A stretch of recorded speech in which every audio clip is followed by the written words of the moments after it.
fate of repealing Don't Ask, Don't Tell may still rest with the irrational and increasingly bogus objections of the senator from Arizona, John McCain. And in our third story tonight, the Senate Minority Leader, Mitch McConnell, says he will follow McCain's lead. But Senator Joe Lieberman says that the Senate should remain in session until Don't Ask, Don't Tell is repealed. But is that an empty demand? The Senate Minority Leader, McConnell, sided with McCain without citing any substantive reason to keep the discriminatory policy.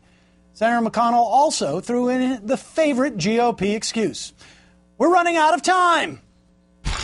You know, people are talking like that. That is the only issue. That defense bill also has abortions in military hospitals. Once you get on the defense bill, it typically takes 2 weeks. I don't see how we can possibly finish the defense authorization bill, a 2-week bill, wholly aside from these controversial items that are in it. There are a whole lot of other things in it before the end of the year. My personal view is that Senator McCain is correct on this. I intend to follow his lead. We'll find out when we finally get around to debating this bill, which I think will not be before the end of the year. So the defense authorization bill typically takes 2 weeks, according to McConnell.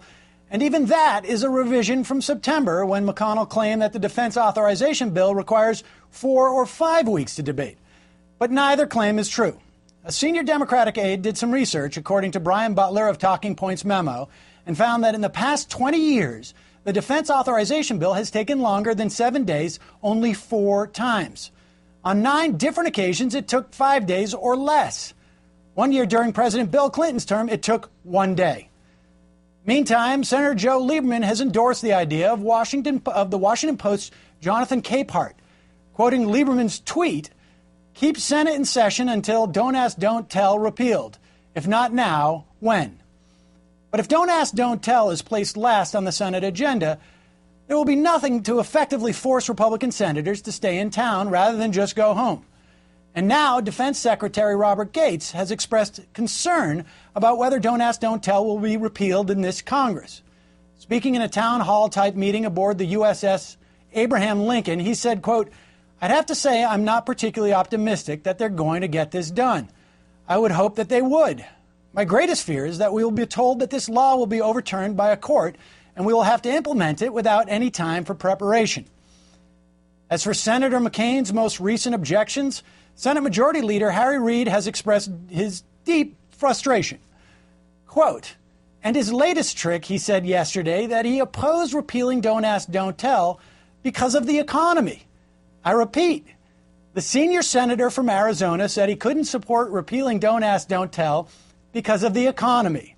I have no idea what he's talking about, and no one else does either." Joining me now is Alexander Nicholson, a former U.S. Army human intelligence collector who was discharged under Don't Ask, Don't Tell in 2002.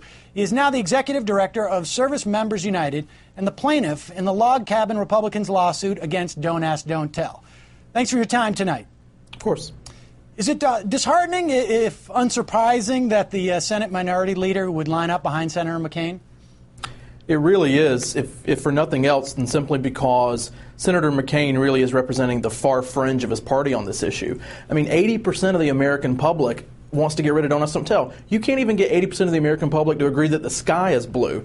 I mean, you have a majority of Republicans, independents, weekly churchgoers, self-described conservatives, even Tea Partiers saying that Don't Ask, Don't Tell needs to go. So you have Senator McCain here now to the right of the Tea Party. And so if the Republican Party is thinking now that the policies of the Tea Party are liberal, then I think they're in big trouble moving forward.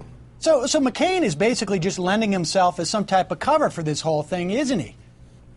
Yeah, I mean, I think so. It has really come to the point of ridiculousness. I mean, I really just don't even know what else to say. I used to have so much respect for John McCain's independence, for his maverick personality, as he used to say. But so many people I've talked to have said that exact same thing. I used to have so much respect for John McCain's politics, but not anymore. He's really just, coming across as a grumpy old man now who just wants to obstruct at any cost. It really seems, I mean, I'm not a psychiatrist, but it seems like there's a big element of ego in there and a lot of bitterness in there. It's just really disappointing to see him come to this point. Now, part of the GOP strategy, possibly its chief strategy, is to simply run out the clock on repealing Don't Ask, Don't Tell. Push it to the next Congress, which will obviously have a greater Republican minority in the Senate. Do you see anything to stop that strategy from working? Yeah, I think the one thing that could stop it from working is if Senator Reid would give the bill about 5 or 6 days of floor time. You know, I mean, we have the votes lined up. That's the bottom line. We have the votes lined up. We know the conditions for those votes, for the couple of Republican votes we need. And those conditions are a reasonable number of amendments, so 10 to 20, and then a reasonable amount of time to debate each amendment, a half an hour, whatever they can work out. We have the votes lined up. If Senator Reid will give the bill, the defense bill, a reasonable amount of floor time, that's what can defeat their obstruction. Is it simply about the length of time, or does it concern you that debate of the START treaty will precede any debate on Don't Ask, Don't Tell, making it less likely that there's incentive for people to stick around for a Don't Ask, Don't Tell debate? Well, that's a really good question. The START treaty, some of the other issues too, like the DREAM Act, coming up before the defense bill has a chance to come up, is a big concern to us. You know, the defense bill needs to come up, be voted on. You have to run the clock out on a couple of motions, and then it goes to conference for a week or so. The natural, I think, schedule for dealing with these issues after the tax cuts deal, I think, is to bring the Defense Authorization Act up, start the process on that, and then while the defense bill has been finalized, while it's in conference, then tackle those other issues. Tackle START, tackle DREAM, whatever you want to do, but do the defense bill first. You know, with START, they could even easily do that in the next Congress. I think they'll have the votes to do that even with more Republicans coming into the Senate. But it is a big concern that they want to tackle the DREAM Act and START and a couple of other things before they even get around to NDAA. Alexander Nicholson, Executive Director of Service Members United, thank you for joining us tonight.